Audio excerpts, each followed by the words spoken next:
Hello from Neptune. Dr. Neptune here. It's 108 degrees today in mid-July of Neptune.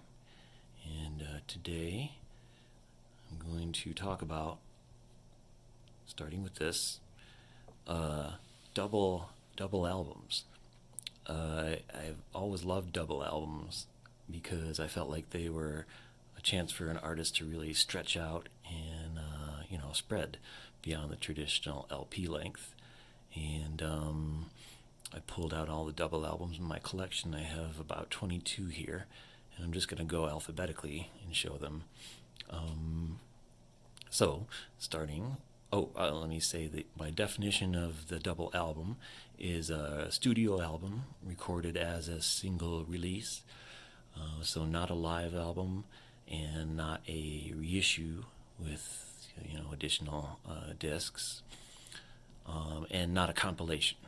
Okay, so those criteria drove all my choices here today.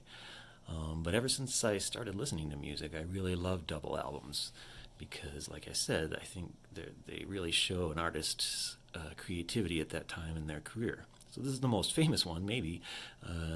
It's the White Album. It's actually officially called the Beatles, but everyone calls it the White Album. And this came out in, I think, 1969. As they were pretty much in the process of breaking up, but one of their greatest albums, I think.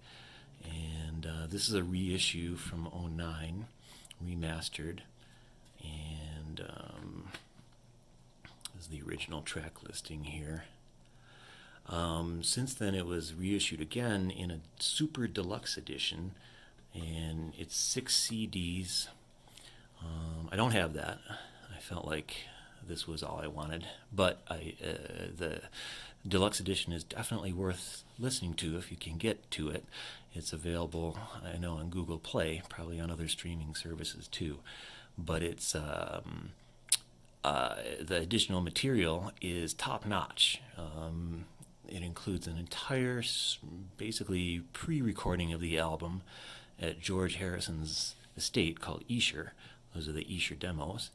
And then a bunch of outtakes and alternate versions. Among them, one of my favorites is a version of Helter Skelter, where McCartney just howls, literally howls like a lunatic through the whole thing, makes up some words. I don't know if he forgot them or he hadn't finished the song yet. And it just sounds like a garage rock version of the song. It's amazing. And then at the end, McCartney says to the guys in the booth over the mic, calm as can be after this manic performance, he says, keep that one, mark it fab, meaning he loved it. It's not the version the final version. It's rough, but really amazing, and all the other extra stuff is great. But this is, like I said, this is just the original track list of the White Album. Okay, next, alphabetically, Bob Dylan, Blonde on Blonde, from I think 1966. Songs like Just Like a Woman. All these songs are amazing. Visions of Johanna. Right, so Dylan. And then there's Dylan and the band. Their Basement Tapes was issued in 1975 as a double LP also. These are pretty basic editions of them. They're reissued, or they're remastered versions of most of these albums. And then here's The Clash, London Calling, one of the all-time classic double albums. What is in here? I haven't looked at this in a while. Lyric sheets, okay. Clash always included lyrics. Okay, cool. It's the album with Train in Vain on it, and a bunch of other great songs. Okay, for this one though, the extra disc is not good. These are demos, and they sound exactly like demos. The sound is pretty bad, pretty rough versions of the songs. Even the extra songs unreleased ones are not great. So this is an example of, the extras not really being worth it. In fact, most of the time that's the case, I think. The Beatles that I just mentioned is one of the exceptions. And then also next by The Clash, this was their next album, was Sandinista. And this was originally a 3 LP set, which I had. I wish I still had, but I lost it in the great sell-off. And so this is a reissued version of it on 2 discs. This is by far my favorite Clash album, the one I've listened to the most. I still listen to all the time. This to me is a perfect transition point between the Clash and Big Audio Dynamite. A lot of these songs are very dub reggae influenced, and other types of music that Big Audio Dynamite would do, and then songs that are also definitely Clash, classic Clash songs. This one also came with the lyric sheet, which came in this kind of tabloid newspaper format. The Armageddon Times, that's one of their songs, not on this set though. This one had not just lyrics, but cartoons and all kinds of other cool stuff. So I love Sandinista. Oops.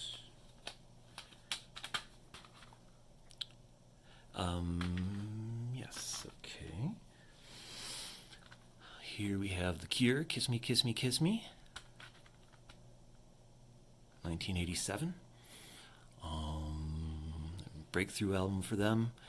Really were able to show off their wide range of styles on this, from kind of slow gothic rock to quick new wavy type stuff to orchestral sounding music, ballads, all kinds of variety on this disc. I also had this in LP format when it came out. It's one of my older CDs too. I replaced it as soon as it came out on disc, or as soon as I could. That album was great though, because it was just a huge version of this bright orange and yellow lip picture. So that's an all-time classic. And then there's Donna Summer. All right, Donna Summer's Bad Girls, released in, I think, it's not on the back, I'm going to say 78-ish. Now this is a reissue, so this extra disc was not part of the original, but disc 1, all these songs were on two LPs, 4 sides. This is an excellent disc. This is another exception to that rule of extra songs, but these are all great remixes and extended versions of all these classic disco tunes. This is just great. Donna Summer and Giorgio Moroder, I think I saw the name. Yeah, produced by Giorgio Moroder, who worked with her on a lot of her best stuff, like I Feel Love. So Bad Girls, always been one of my favorites. Here's Frankie Goes to Hollywood, Welcome to the Pleasure Dome, their debut album from 85. It's a statement in itself that your debut album is a double. This again, this is an extra disc. This is another one. Okay, I keep finding exceptions to that rule, but these are all cool versions of these songs and extra stuff. I guess that's because I'm a hardcore Frankie fan too. So all these songs were on 2 LPs when the original version came out. And then there's Jay-Z, The Blueprint 2, The Gift and the Curse. This came out the year after The Blueprint. So this 2002 this is. The first Blueprint is far better. One of his best, probably his best, I think, album, and one of the best albums, rap or otherwise. These are all good songs, most of them collaboration, including the one here with Beyonce. But the song's just not as good, not as tight as on the first one. Good effort nonetheless. Now this came out, I don't even know if this came out in LP format. So I don't know if it would have been a double. I guess because of the length, probably it would have been a double LP, but I'm pretty sure it only came out in CD format. But I'm including it because it fits my criteria. Okay, so I like that one by Jay-Z. And here's Kate Bush. Ariel, this is from 05. This is nearly an ambient album. It's unlike a lot of other Kate Bush music from earlier in her career. I don't listen to this much, but in my head I remember it as a very soothing kind of a lullaby almost, with Kate Bush's amazing voice. Okay, then there's Led Zeppelin, Physical Graffiti, all-time hard rock classic, my favorite Zeppelin album by far. Well, not by far, they're all great. This is the one with Cashmere and the Light, so many others. Some of my fondest memories are riding around the big pork chop with the otter, listening to this CD in the car over and over. Zeppelin. All right, next, Lyle Lovett. He is an amazing artist, singer, and performer. I saw him twice, both times long ago in Las Vegas, so it's been a while, but he is an amazing guy, not just country, but a mixture of country, jazz, big band, R&B, all kinds of things mixed together. And this album, this double album, Step Inside This House, these are all cover tunes. All covers, all written by Texas songwriters.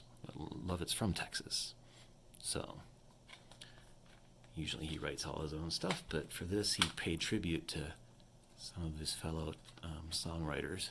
Not the only one I really recognize, I think, is Townes Van Zandt. I thought I saw him in there somewhere.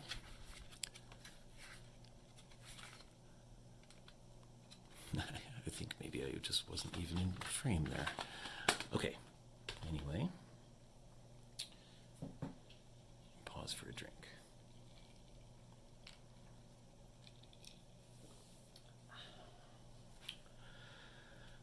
Okay, that was Jack and Coke. Nick Cave, oh my God, what a dude. I listened to this whole thing, but this double album today, this morning. This is from 85, I think. Somewhere in there. And it's, okay, so on one side is Abattoir Blues, on the other side the Lyre of Orpheus, and then they come packaged in these separate pastel-colored sleeves. Let's see, I think, which one is first? I don't know if it matters. Well, in order of this, Abattoir Blues is first, so I think this is a little bit harder than this one in terms of its sounds. One has a little more ballady sound to it, but it's all classic Nick Cave, which means great songwriting, a lot of literary references and references to mythology, like you see here, but also a great sense of humor. Yeah, when I laughed out loud earlier when I heard the title song to this, and he rhymed Orpheus with orifice. So you get that kind of thing. And Nick Cave, he's an amazing songwriter, a great singer. He has a deep, rich voice. Even though this was way back when, he's still putting out amazing music, using that voice to full dramatic advantage. Often he sounds to me like a gothic preacher type figure, like if Robert Mitchum from Night of the Hunter were to sing. that's what I think Nick Cave would sound like. So I really loved revisiting this album this morning. Okay. Next in line is Pink Floyd. This album is called Uma Guma. And the dates on these are usually the re-release. I think I saw earlier it was 1971 release. And this one in a little bit violates my rule of no live album because it's one studio album and one live album. Nevertheless, it was released as a single set called Uma Guma. And this was just prior to their big kind of breakout with Dark Side of the Moon. It's a transitional album in some ways like that. This is one of the first things I remember hearing as a kid, believe it or not. My sister and her boyfriend would listen to this. I think he had this on 8-track. And I remember, maybe it was a record, because I remember being fascinated by this cover. It's the guys in the band, but in each picture that goes back, they're arranged in different spots on the cover. I just thought that was the coolest thing, and it still is. So I think that's Roger Waters and David Gilmour and the other two guys. This album, it has song credits inside here, credited to the individual members. So I guess that was, each guy got to put their part in, but the whole band played on all the songs. And then I always loved this title too. I remember this as a kid, pondering it. Several species of small furry animals gathered together in a cave and grooving with a pick, by Roger Waters. This is, as you would expect, kind of trippy, weird music, but cool. And then the live performance. This is from Birmingham in 1969, it says. And only 4 songs, long ones, from their early releases. Pink Floyd, obviously way more known for this, The Wall, which I had as an LP. It's gone, but this is a digital download and a self-made label. Wall, I think that was 1979. All-time classic in rock and roll. Public Image Limited, 2nd edition, released also in 1979. Couldn't be more different, though, and heavily influenced like dub reggae. I meant to mention this when I showed the Sandista album, but Sandinista came out the year after 2nd edition, and both of them have a lot of dub reggae sounds in their songs. Here is the Rolling Stones' Exile in Main Street, another all-time classic of classic rock.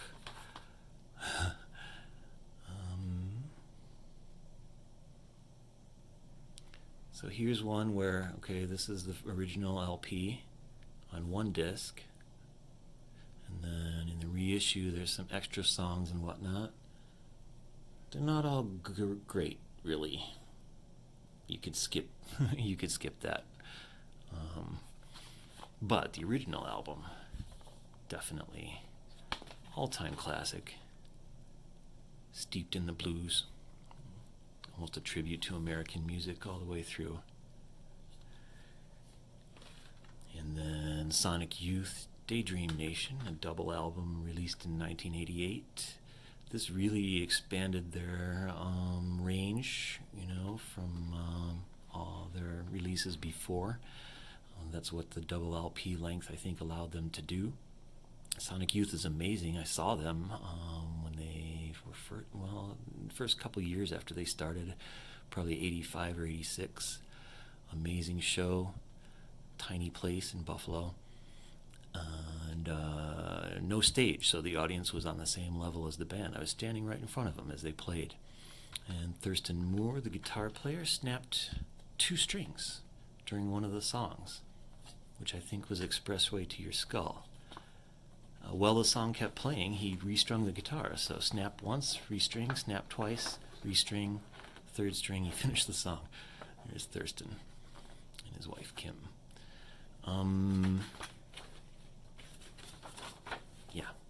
Daydream Nation. Great chance for this band to to show what they could do in longer format. Also with Thurston Moore, he's a great example of how the technology kind of drives the art sometimes, because the double album was limited by its length, so when the CDs came out, they can hold a little over 80 minutes of music, which would be just perfect for a double album usually. But then artists started just releasing single albums, but longer than the traditional 40 minutes that a single LP would have been. So it could be anywhere between 40 and 80 minutes, and it would not really be a double album. And then with streaming, the limits are even, they're gone, I guess. And a great example of this is Thurston Moore. He released an album last year with 3 songs on it, and the album is 2.5 hours long. The first song is a little over an hour, second song is about a half hour, and the third song is just under an hour. So that couldn't have been done even on I guess it would have been a double CD? Yeah, I guess it would. No, wait, it wouldn't. The numbers don't add up, I don't think. Maybe they do. I lost my math skills.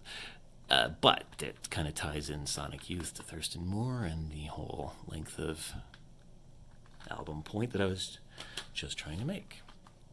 Moving on, this is This Mortal Coil. This is kind of a super group almost. They released 3 albums, and all of the artists are on this label 4AD, which is an independent English label. Probably maybe best known for Cocteau Twins, and so members of the Cocteau Twins and Dead Can Dance and some other ones are on all these songs. Some of them are original songs for this project, some are covers. This album came out,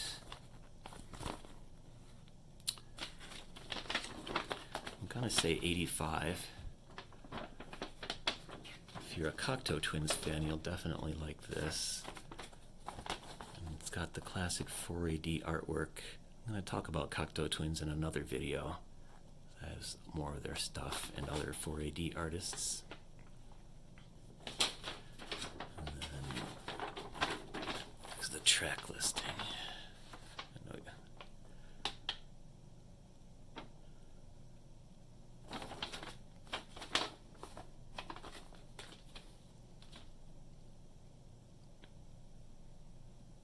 Date is the reissue date.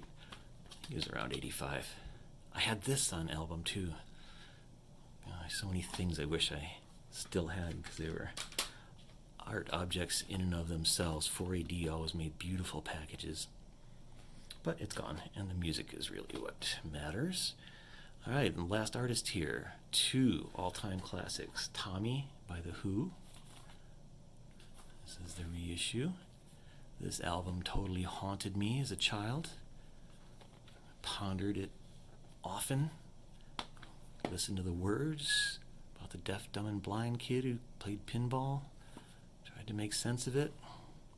Found it a little scary, but overall extremely cool. And still something I love.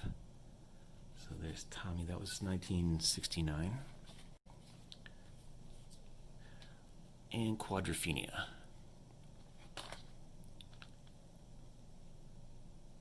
I think this was 73. Okay, this is old school CD case. I don't know if there must be a reissue of it. I just don't have it. It's both of the Who's rock operas, so they're called. Tommy and Quadrophenia are awesome and amazing. Totally different, both in their themes as well as their sound. Quadrophenia to me is the Keith Moon drum album. Some of his best stuff on there, but all the members shine as they always do. This booklet that came, this was a reissue actually. So this was a reissue in the 90s of the original album. Original double album came with a booklet, a larger version of this, with these pictures inside. And they illustrate the story of Jimmy the Mod. They're on his scooter and all his pals. And the mod scene at the time, this was the gatefold picture, and here's Jimmy. I believe his scooter has broken down outside this venue in London where the Who's playing. And here come the Who. Looks like some of them are being carried out, some are carrying out others. And so this is the story of Quadrophenia, but these are not stills from the film. There's a great film that came out in 1979. And all these scenes are in the film, but they're different scenes. And the guy who's the actor in the film, Phil Daniels, I think his name is, looks a whole lot like this guy, who is, I guess, not Phil Daniels, but is some kind of male model at the time. This is according to Wikipedia. So this is sort of like a photo essay, I guess, that illustrates the lyrics of the songs. It's really interesting to flip through like that from start to end. All right, so that's my collection of double albums, and ending, I think, appropriately with one of the greatest ones ever. Hope you enjoyed that. Thanks for checking in, and I will be back soon.